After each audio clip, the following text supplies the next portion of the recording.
वर्ध्याच्या जागेबद्दल बोलला 100% तिथं तुतारी वाजणार। 35 खासदार कमीत कमी महाविकास आघाडीचे यंदा महाराष्ट्रातून निवडून येतील। तिथे नरेंद्र मोदी आले, अमित शहा आले, एकनाथ शिंदे 2 दिवस तळ ठोकून होत। असं सगळं असताना तुम्ही 38चा दावा महाराष्ट्राला घाबरलेत, स्वाभिमानी मराठी माणसांना ते घाबरलेत। सहसा मीडियाला सहजपणे न भेटणारे जे आपले मोदी साहेब आहेत ते मीडियाला बोलून घेतात, ते सुद्धा महाराष्ट्रात का 10 वर्षात काय केलं मोदी साहेब, काय केलं लोकांसाठी, त्यामुळे त्यांच्या भाषणामध्ये विकास कुठे आता। नमस्कार, मी मनोज भोर, मॅक्स महाराष्ट्र आपल्या सर्वांचं स्वागत आहे। माझ्यासोबत आहे राष्ट्रवादी काँग्रेस पक्ष शरद पवार गटाचे नेते आणि आमदार रोहित पवार। खूप स्वागत आहे मॅक्स महाराष्ट्र। धन्यवाद। म्हणजे इतर वेळेला आपण अत्यंत नीट व्यवस्थित इंटरव्ह्यू कायम करत असतो, पण आता निवडणुकीच्या प्रचारात आणि तुमच्यावर महाराष्ट्राची जबाबदारी आहे, तर आपण अशाच गडबडीत तुम्हाला गाठलं अखेर बारामतीला।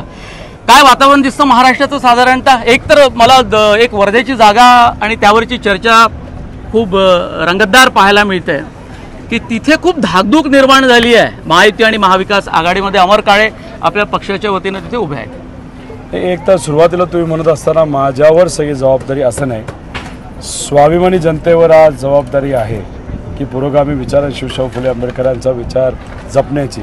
राहिला प्रश्न, तुम्ही वर्ध्याच्या जागेबद्दल बोलला 100% तिथं तुतारी वाजणार असं माझ्यासारखीला तिथं वाटतं, का तिथं असताना लोकांनी ते इलेक्शन हातामध्ये घेतलं आहे आणि काँग्रेस, राष्ट्रवादी, शरदचंद्र पवार, शिवसेना सर्वांनी खूप मनापासून काम केलं, त्यामुळे धाकधूक तिथं BJPच्या उमेदवाराची वाढली असेल, जेली दगड घेऊन शेतकऱ्याच्या डोक्यात घालण्याचा प्रयत्न तिथं केला होता। महाराष्ट्राची एकंदरीत स्थिती काय दिसते आपल्याला?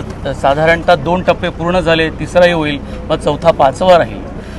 35 खासदार कमीत कमी महाविकास आघाडीचे यंदा महाराष्ट्रातून निवडून येतील। पण महायुतीचं तर म्हणणं आहे आणि खास करून भाजपनी मिशन 45 साठी जंग पछाडलं। म्हणजे मी कोल्हापुरातून आता बारामतीमध्ये आलो, तर कोल्हापुरामध्ये तिथे छत्रपती शाहू महाराज उभे आहेत निवडणुकीच्या मैदानात। तिथे नरेंद्र मोदी आले, तिथे अमित शहा आले, एकनाथ शिंदे 2 दिवस तळ ठोकून होते। असं सगळं असताना तुम्ही 38चा दावा, भाजपने खूप काही सांगितलं होतं ना, 15 लाख देणार होते, आले का? त्यानंतर शेतकऱ्याचं उत्पन्न डबल होणार, आलं का? त्यानंतर युवांना नोकऱ्या मिळणार, आलं का? भाजप बोलतो म्हणजे ते खरं होतं का? अजिबात नाही। लोक काय बोलतात ते मी सांगतो आणि ते सांगतो 35 खासदार महाविकास आघाडीचे निवडून येणार। बरं, पंतप्रधान नरेंद्र मोदींच्या ज्या सभा आहेत महाराष्ट्रात वाढत आहेत दिवसागणिक। एक फेज झाल्यानंतर आपण बघतो की दुसऱ्या फेजमध्ये त्यांच्या सभा आणखी वाढत आहेत, तिसऱ्या फेजमध्ये टप्प्यामध्ये आणखी वाढताना दिसत आहेत। इतक्या सभा नरेंद्र मोदी का घेत असावेत? महाराष्ट्राला घाबरलेत, स्वाभिमानी मराठी माणसांना ते घाबरलेत। पवार साहेब, उद्धव ठाकरे साहेब आणि काँग्रेसचे जे निष्ठावंत नेते आता राहिलेत आणि जे लढत आहेत आणि जे सर्व महाविकास आघाडीचे घटक पक्ष आहेत त्यांना ते घाबरलेले आहेत। आता तुम्ही बघा, कधी मराठी मीडिया चॅनलला दिल्लीत त्यांनी बोलवलं आहे का? कधी राऊंड टेबल कॉन्फरन्स तिथे घेतली आणि त्यांनी उत्तरं दिली, असं हे महाराष्ट्राच्या रिलेटेड दिली।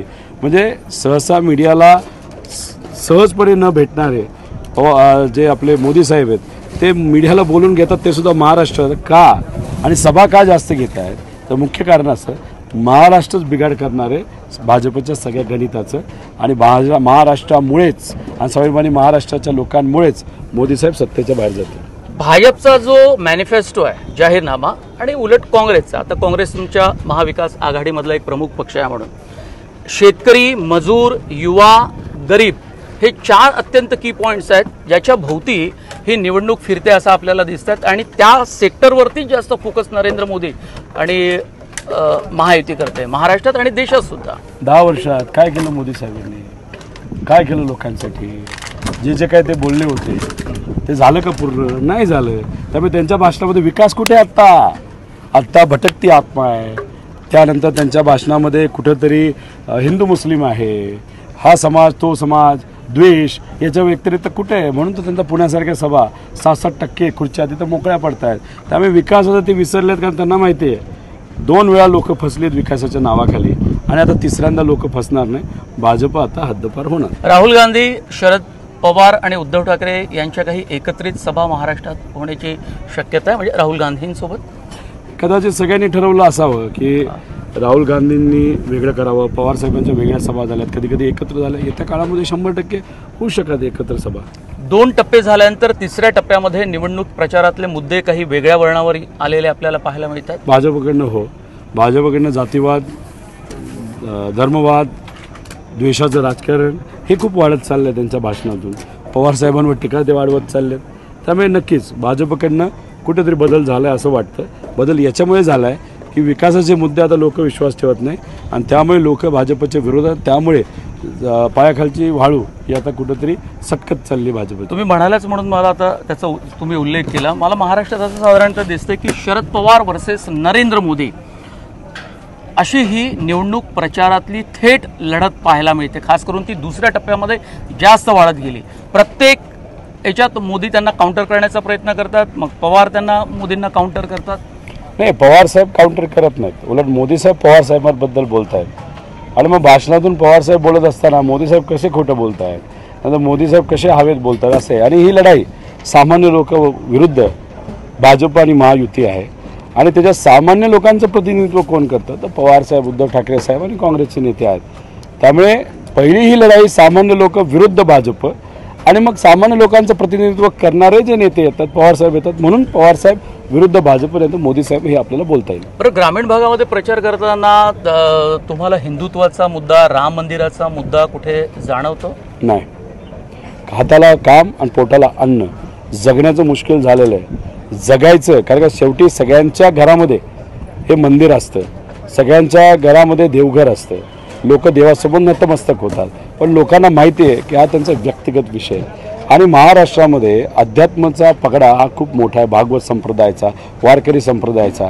त्यामुळे त्यांना माहिती आहे की हे जे काय भाजप करण्याचा प्रयत्न करते ते द्वेषाचं राजकारण. आणि लोकांनी डोळ्यासमोर बघितलेलं आहे की प्रभू श्रीरामांच्या मंदिराच्या जीर्णोद्धारासाठी एक नेता, राजकीय नेता पुढं करत होते, पण धार्मिक कुणी तिथं लोक दिसले नाहीत. ना ते इतरही ज्या लोकांनी संघर्ष केला, कारण का या देशातल्या एक एक व्यक्तीला एक एक रुपया नाही तर लाखो रुपये, हजार रुपये देऊन ते मंदिर बांधलं. पण क्रेडिट मोदी साहेबांनी घेण्याचं नाही तर भाजपने घेण्याचा प्रयत्न, नाही तर राजकारण करण्याचा प्रयत्न, हे लोकांना माहीत असल्यामुळे त्यामुळे तुम्ही म्हणता तो मुद्दा हा महत्त्वाचा नाही, शहरी भागात सुद्धा नाही. शेवटचा प्रश्न, how you see the national politics in this Lok Sabha election? राष्ट्रीय स्तरावरचे मुद्दे कुठले आहेत प्रचारातले, आणि इंडिया आघाडीसाठी किती अनुकूल वातावरण आहे असं आपल्याला वाटतं? इंडिया आघाडीसाठी नक्कीच अनुकूल वातावरण आहे. एक तर बेरोजगारीचा मुद्दा आपण तिथं घेतला आहे, शेतकऱ्याला योग्य पद्धतीचं न्याय आपल्याला तिथं द्यायचं आहे. त्याच्याचबरोबर जातीय जनगणना असेल आणि 50% पुढचं आरक्षण हे आपल्याला तिथं द्यावं लागतं. त्यासाठी जी मर्यादा आहे ती आपल्याला पार्लमेंटच्या माध्यमातून बदलून तिथं असणाऱ्या म्हणजे महाराष्ट्रातला मराठा समाज, धनगर समाज, लिंगायत समाज, मुस्लिम समाज यांना न्याय देत असताना, तसंच राजस्थानचं वेगळे, गुजरातचं वेगळे, अशा पद्धतीने अनेक अशा लोकांच्या हितासाठी विषय या मॅनिफेस्टोमध्ये घेतले आणि ते आमचं राजकारण आहे. खूप धन्यवाद महाराष्ट्रासाठी वेळ दिला.